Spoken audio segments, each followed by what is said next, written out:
ثوار ميدان التحرير. رأي حضرتك النهارده في الحشد وشايفين مسيرات كتيرة داخلة مؤيدة للمجلس العسكري، فأنت رأي حضرتك بسكوت مرسي يرجع المجلس العسكري تاني ولا؟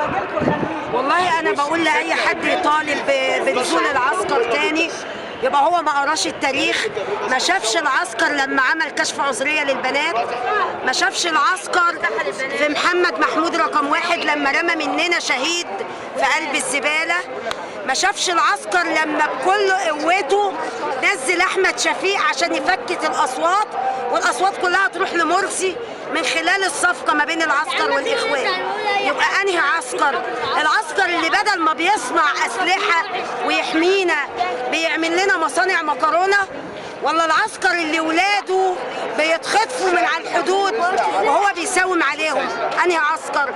احنا عايزين دوله لا عسكريه ولا دينية فاشية، عايزين دولة مدنية حديثة مش عسكرية وفاشية. حضرتك ايه لو الاخوان دلوقتي، ومش عارف دي خبرة صحفية اللي اقول الاخوان ما يسكتوش بسهولة، بس لو في ظل الاخوان سقطوا، رأي حضرتك اللي هيتم ايه؟ اللي هيتم ان الجيش هو اللي هيرجع يحكم ولا هيرجع حماية؟ اللي هيتم اتفاق من القوى الثورية والسياسية على إدارة البلد ولا هيتم طمع زي ما شفنا في انتخابات الرئاسة اللي فاتت؟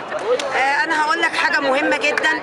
أنا سعدت جدا بالتصريح بتاع السيسي القائد الأعلى للقوات المسلحة إن هو قال مش هينفع يلعب تاني سياسة، وحتى لو هو اضطر إن حسب مؤيديه ونزل، إحنا كثوار اللي عرفنا نسقط مبارك وإن شاء الله ربنا هيقوينا ونسقط مرسي، مش هنقبل تاني إلا البلد تكون بلد مدنية حديثة لا عسكرية ولا إخوانية. احنا اللي بنعرف نقول احنا عايزين ايه، مش اي حد تاني. انا اعجبني جدا تصريح السيسي لان احنا هدفنا ضد العسكر، سنتين في الشارع بنقول يسقط حكم العسكر. ليه؟ العسكر ليه مهمة جامدة وطنية، حماية الامن القومي، لكن العسكر ما يتدخلش في السياسة. احنا مش عساكر في الجيش عشان يحكمنا عسكري، احنا ناس مدنيين ممكن تعرف حضرتك؟ أنا أم آلاء. رأي حضرتك النهارده في الحشد ضد السلطة الحاكمة في الوقت الحالي وهم الإخوان المسلمين، أغلبية اللي احنا عملنا معاهم لقاءات واللي احنا شفناهم في الميدان مؤيدين للمجلس العسكري، حضرتك رأيك ايه؟ اللي احنا نازلين عشان نجيب المجلس العسكري ولا نازلين عشان نسقط الرئيس مرسي؟ لا طبعا احنا نازلين عشان نسقط الرئيس مرسي، دكتور مرسي. هم معذورين اللي هم عايزين المجلس العسكري ان مش لاقيين حد ينزل يوعيهم. القوى الثوريه والقوى السياسيه كله ما بينزلش للناس للشارع للبلد، ما بينزلش للناس يفهمهم، مش لاقيين حد يحميهم. هم فاكرين ان الجيش هم املهم الوحيد ان يحموهم من ايه؟ من الاخوان. فاللي بيقولوا كده معذورين، ما اقدرش اقول لهم ان هم ايه وحشين ولا حاجه، دول معذورين مش لاقيين حد يحميهم الا الجيش، من البلطجه ومن من الشارع ومن الناس مش لاقيه تاكل، والناس ما فيش شغل وما فيش يعني اقول ما فيش نظام. يعني بنمشي في الشارع بنخاف دلوقتي، بنمشي في الشارع بنخاف، فالناس خايفه على مصر.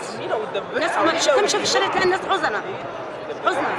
يعني هي الثوره جابت نتيجه عكسيه في ظل ان الثوره كانت ناجحه، بس في ناس هي مش عايزينها تنجح اصلا. هي الثوره كانت ناجحه وكانت هتمشي حلو، مصلحه الناس، مصلحه اللي هو الحاكم ان ما تنجحش، ان لو نجحت ان هترفض زي غيره وهم الاخوان اصلا ما يحبش حد يعني ينقضهم، ما يحبوش النقد، ان ايه على املهم ان هم عايزين يستمروا على طول.